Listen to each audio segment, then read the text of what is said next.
আসলে নামিয়ে নিতে হবে। দেখুন বন্ধুরা কি সুন্দর ভাজা হয়েছে।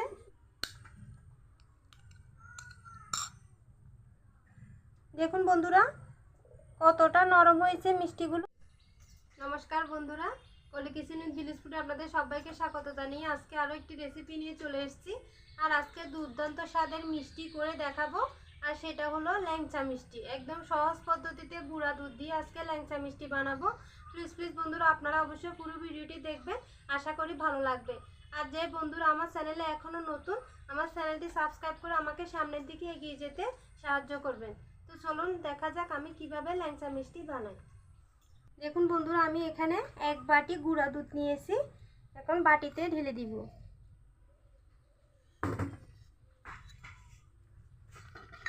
আর বন্ধুরা যে বাটিতে আমি গুঁড়া দুধ নিয়েছি ওই বাটির 3 ভাগের 1 ভাগ নিয়েছি ময়দা। 1 চিমটি পরিমাণ দিব খাবার সোডা, আর 1 চামচ দিয়ে দিব ঘি।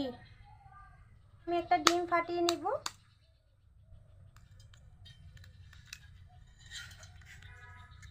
এখন ডিমটাকে গুলে নিব। বন্ধুরা আমি ডিমটাকে একদম ভালো করে গুলে নিয়েছি। এখন এর থেকে কিছুটা ডিম আমি এখানে দিয়ে দিব। পুরোটা কিন্তু দেওয়া যাবে না, অর্ধেক পরিমাণে দিতে হবে। এখন ভালো করে মেখে নিব। প্রথমে এভাবে ডিমের সাথে মেখে নিতে হবে ভালো করে। এরপর সামান্য করে জল দিয়ে নরম করে একটা ডো করে নিতে হবে। এখন আমি অল্প অল্প জল দিয়ে নরম একটা ডো করে নিব। অবশ্যই কিন্তু নরম করে ডোটা করতে হবে, নাহলে কিন্তু মিষ্টিটা ভালো হবে না। বন্ধুরা ভালো করে কষিয়ে মেখে নিতে হবে। আর দেখুন এরকম ছেটে একটা ডো হবে। দেখুন বন্ধুরা এত নরম হবে যে এভাবে হাতের মধ্যে আঠার মতো লেগে যাবে। দেখুন একদম এরকম নরম করে কিন্তু মেখে নিতে হবে। আমি ভালো করে মেখে নিয়েছি। এখন এটা 5 মিনিটের জন্য রেস্টে রেখে দিব। এখন অনেকটাই নরম আছে, 5 মিনিট পরে দেখবেন এটা অনেকটা শক্ত হয়ে যাবে। বন্ধুরা 5 মিনিট হয়ে গেছে। এখন আমি দেখুন ডোটা অনেকটা শক্ত হয়ে গেছে। এখন মিষ্টিগুলো বানিয়ে নিব। মিষ্টিগুলো বানানোর পর যে পাত্রের মধ্যে রাখবো সেটা কিন্তু অবশ্যই শুকনো করে নিতে হবে। দেখুন আমি টিস্যু দিয়ে মুছে নিচ্ছি। সামান্য করে একটু ঘি লাগিয়ে নিতে হবে, নাহলে কিন্তু মিষ্টি বানিয়ে রাখার পর কিন্তু এখানে থালার মধ্যে লেগে যাবে।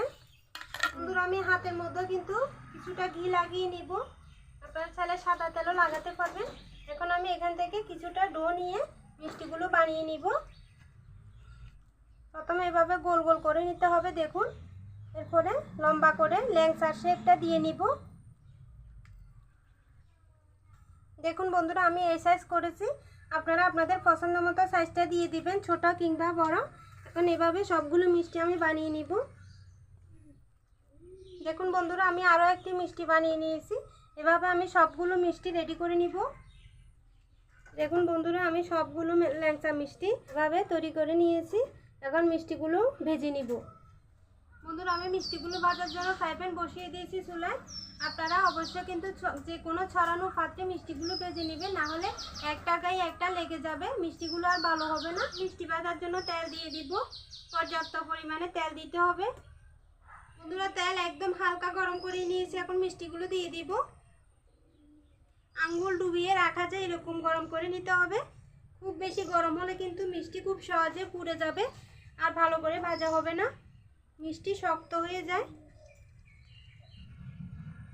আর এমনভাবে মিষ্টিগুলো ভেজে নিতে হবে যাতে একটার গায়ে একটা না লেগে যায়, ফাঁক ফাঁক থাকে।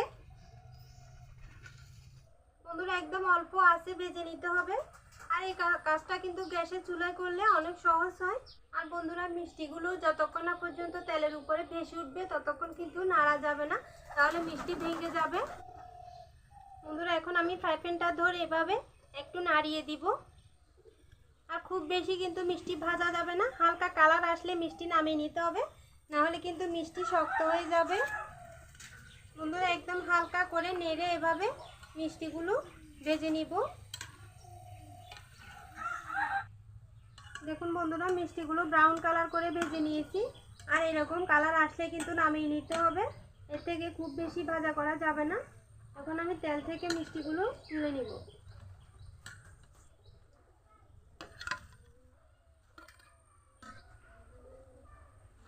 দেখুন বন্ধুরা কি সুন্দর ভাজা হয়েছে, আর অনেকটা কিন্তু ফুলেও গেছে। এখন আমি মিষ্টির জন্য শিরাটা বানিয়ে নিব।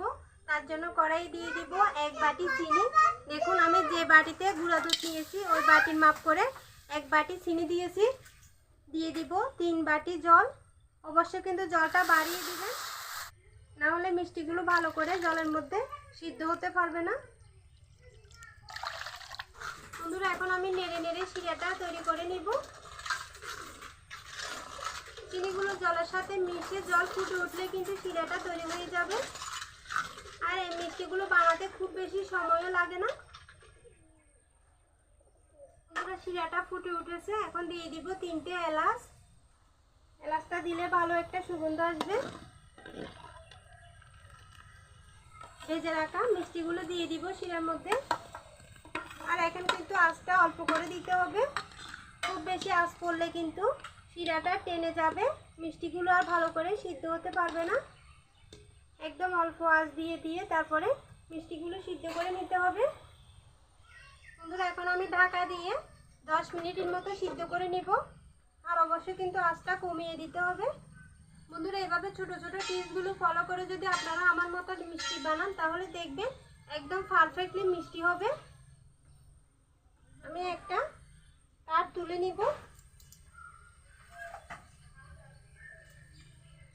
আর বন্ধুরা যখন আপনারা প্রথম মিষ্টি রেসিপিটা ট্রাই করবেন পরিমাণে কিন্তু অল্প করে বানাবেন, তাহলে দেখবেন মিষ্টিটা বানানো খুব সহজ হবে আর আপনার জিনিসগুলো অযথা নষ্ট হবে না। যদি পারফেক্টলি মিষ্টি হয় তাহলে অন্যদিন আবারও বানিয়ে নিতে পারবেন। বন্ধুরা একবার ঢাকা তুলে এভাবে নেড়ে দিতে হবে। আবারও ঢাকা দিয়ে দেব। বন্ধুরা আমি মিষ্টিগুলো 10 মিনিট সিদ্ধ করে নিয়েছি। এই দেখুন মিষ্টিগুলো কত সুন্দর ফুলে উঠেছে। এখন নামিয়ে ঢেলে নিব।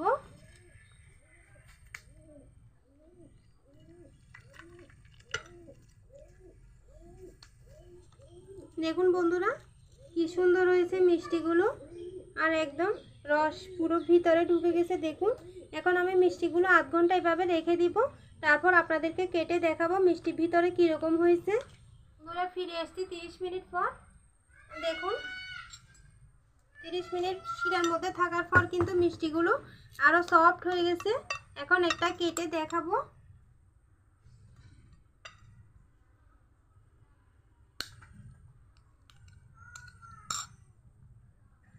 দেখুন বন্ধুরা কতটা নরম হয়েছে মিষ্টিগুলো, একদম দোকানের কেনা মিষ্টির মতো লাগছে। আর ভেতরে কিন্তু এখনো হালকা হালকা গরম আছে। বন্ধুরা মিষ্টিগুলো যখন শিরার মধ্যে 2 থেকে 3 ঘন্টা রাখা যাবে তখন কিন্তু আরও নরম হয়ে যাবে মিষ্টি, তখন খেতে আরও ভালো লাগবে। দেখুন কি সুন্দর একদম পারফেক্ট হয়েছে মিষ্টি, একদম নরম তুলতুলে। দেখুন মুখে দিলে মিলিয়ে যাবে।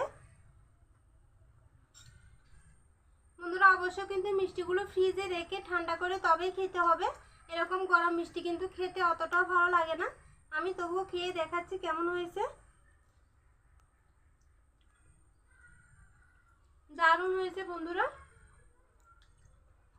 আর এখানে যে ঘি দেওয়া আছে ঘিয়ের কিন্তু দারুণ একটা সুগন্ধ বেরোচ্ছে।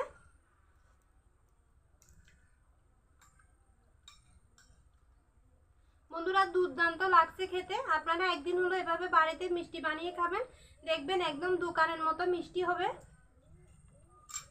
আর বন্ধুরা ছোট ছোট টিপসগুলো ফলো করে কিন্তু আপনারাও আমার মতো এভাবে একদম দুর্দান্ত স্বাদে মিষ্টি বাড়িতে বানিয়ে নিতে পারবেন। তো আমার ভিডিও কেমন লেগেছে কমেন্টে জানাবেন। যদি ভালো লাগে ভিডিওতে একটি লাইক দিবেন, আমার চ্যানেলটি সাবস্ক্রাইব করে আমার পাশে থাকবেন।